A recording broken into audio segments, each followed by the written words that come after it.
अस्सलाम वालेकुम व्यूवर्स। आज हमारी कहानी अना का दूसरा पार्ट है जो मैं आपके साथ शेयर करने जा रही हूँ। आपसे रिक्वेस्ट है कि चैनल को लाइक, शेयर और सब्सक्राइब करें। तो शुरू करते हैं हम अपनी कहानी अना। घर पर नाजिश, उसकी बेटी और एक उम्र रसीदा औरत थी। नाजिश का लिबास बहुत पुराना और हालत खस्ता नज़र आ रही थी और बच्ची भी कुछ अच्छी हालत में नहीं थी। बुखार में तप रही थी। अम्मी उसकी हालत देखकर बहुत परेशान हुई। जब उसके खावंद का पूछा तो उसने बताया वो 2 माह बाद कोरिया चला गया था, फिर अभी तक वापस नहीं आया। नाजिश ने सास को बताया कि ये मेरी सहेली की अम्मी हैं। उन्होंने भी चाय पानी पूछा। नाजिश के साथ उनका लहजा कुछ करख्त लगा। आते हुए वो अम्मी को दरवाजे तक छोड़ने आई तो उन्हें कहा, खाला अम्मी को कहना मैं ठीक हूँ और बहुत खुश हूँ। आप अम्मी को ना बताना कि मैं अपनी गलती का खमियाजा भुगत रही हूँ।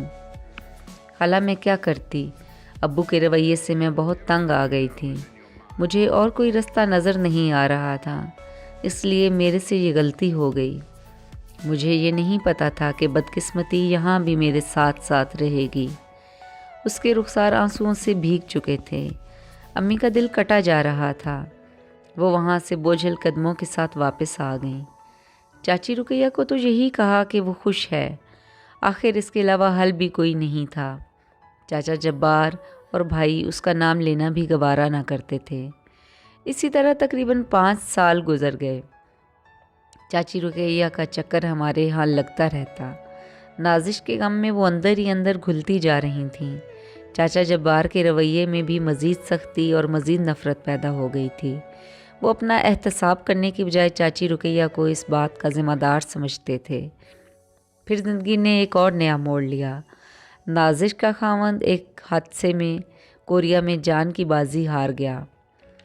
ससुराल ने उसका ज़िम्मेदार भी नाजिश को ठहराया और कुछ लोगों के ज़रिए नाजिश के वालिदैन को पैगाम भिजवाया कि आकर अपनी बेटी ले जाएं। ये बात जैसे ही चाचा जब्बार तक पहुंची वो आग बगोला हो गए और किसी तरह भी उसे रखने पर रजामंद ना हुए। इस बार माँ की परेशानी को देखते हुए तीनों भाइयों ने फैसला किया कि वो चाचा जब्बार को मना लेंगे। तय ये पाया कि मंझले बेटे ने अलग घर किराए पर लिया और अब्बू को अपने साथ रख लिया और नाजिश को जाकर अपने घर ले आए। नाजिश के आने से तो चाची रुकैया को ऐसा लगा जैसे उसके ज़ख्मों पर किसी ने मरहम रख दिया हो, लेकिन एक वसवसा ये भी रहता कि कहीं चाचा जब्बार कोई इंतहाई कदम उठाकर नाजिश और उसकी बेटी को कोई नुकसान ना पहुंचाए। बस कुछ साल गुजर गए। तीनों भाइयों की शादियां हो चुकी थीं। सबके अपने अपने बच्चे थे। ऐसे में नाजिश और उसकी बेटी का वजूद सबको किसी फालतू सामान या किसी बोझ की तरह लगता। इस बात से चाची रुकैया का दिल बहुत जलता। घर में छोटे छोटे झगड़े रहने लगे। बात बात से नाजिश को घर से भागने के ताने मिलने लगे। जिंदगी नाजिश और उसकी बेटी पर तंग होने लगी। एक रोज़ नाजिश फ़ोन पर सिद्रा से बात कर रही थी और भाभियों से मुतालिक शिकवा गुनाह थी। बड़ी भाभी ने सारी बातें सुन लीं। शाम को जब अहमद घर पर आया तो उसने ऐसी लगाई बुझाई की कि नाजिश किसी अनजान शख्स से फ़ोन पर बात करती है। ये सब सुनकर वो अपने आपे से बाहर हो गया और नाजिश जो इस सारी बात से बेखबर माँ के कमरे में बैठी बेटी को खाना खिला रही थी, आओ देखा ना ताओ भाई ने मारना शुरू कर दिया। बीच में ही छोटी बेटी भी माँ को छुड़ाने के चक्कर में ज़ख्मी हो गई। चाची रुकैया चीखती चिल्लाती रही, ना करो ना करो, क्या कसूर है इसका, क्यों मार रहे हो। बूढ़ी हड्डियों में इतना ज़ोर ना था कि वो इसे छुड़ा सकती, लेकिन फिर भी गिरती पड़ती बीच बचाव करवाती रहीं। नाजिश रोती चीखती रही। अहले मोहल्ला इकट्ठे हो गए। नाजिश के चेहरे और नाक से खून निकल रहा था। उसके जिस्म पर नील के निशान पड़ गए थे। अम्मी किसी भी तरह का कोशिश करके उसे अपने घर ले आई। अहमद ने नाजिश का सामान उठाकर घर से बाहर फेंक दिया और माँ को कसम दी कि आप नाजिश को रखेंगी तो मेरा मरा मुंह देखेंगी। चाची रुकैया तो गमज़दा हालत में वहीं ज़मीन पर ढह गईं। इसी दौरान हमारे घर की बैठक में नाजिश के मामू भी आ गए और वो उसे अपने घर ले गए। कुछ दिनों बाद पता चला कि उन्होंने नाजिश और उसकी बेटी को एक दारुल अमान में छोड़ दिया था। अब वो वहीं अपनी ज़िंदगी के दिन गुजारने लगी थी। घर, भाइयों और वालिदैन के होते हुए भी लावारसों वाली ज़िंदगी गुजारने पर मजबूर थी। नन्ही गुड़िया बारहा ये सवाल करती, अम्मी अम्मी नानू के घर कब जाएंगे? लेकिन नाजिश के पास उसके सवालों का कोई जवाब ना था।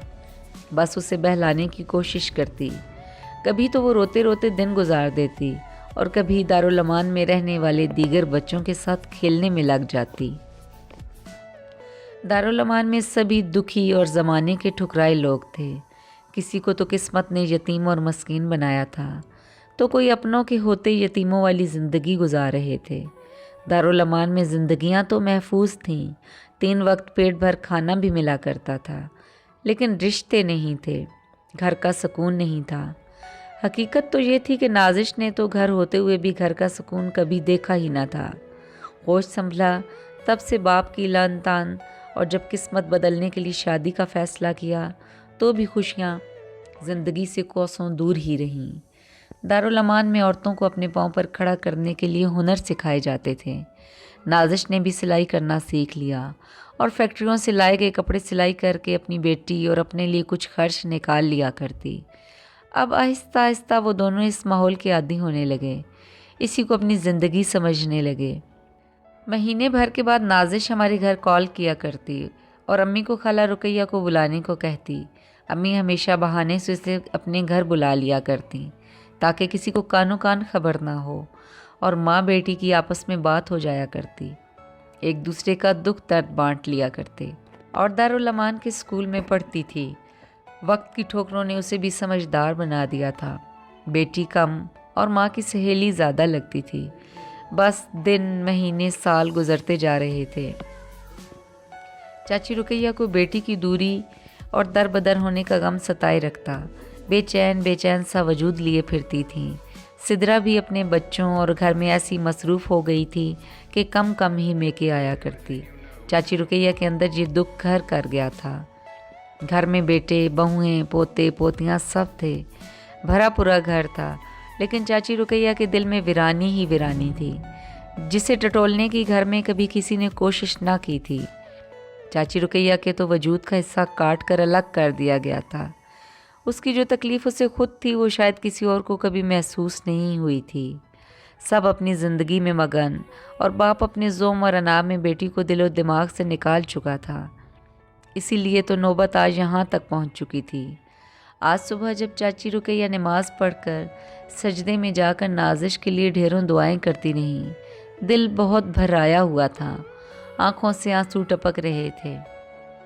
काफ़ी देर तक दुआ मांगने के बाद भारी कदमों से जाए नमाज एक तरफ को रख कर कमरे से बाहर आने लगीं तो कमरे की चौखट पर धड़ाम से गिर गईं।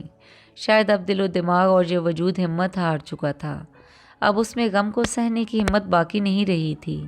बेचान और लागर सा वजूद ज़मीन पर पड़ा था।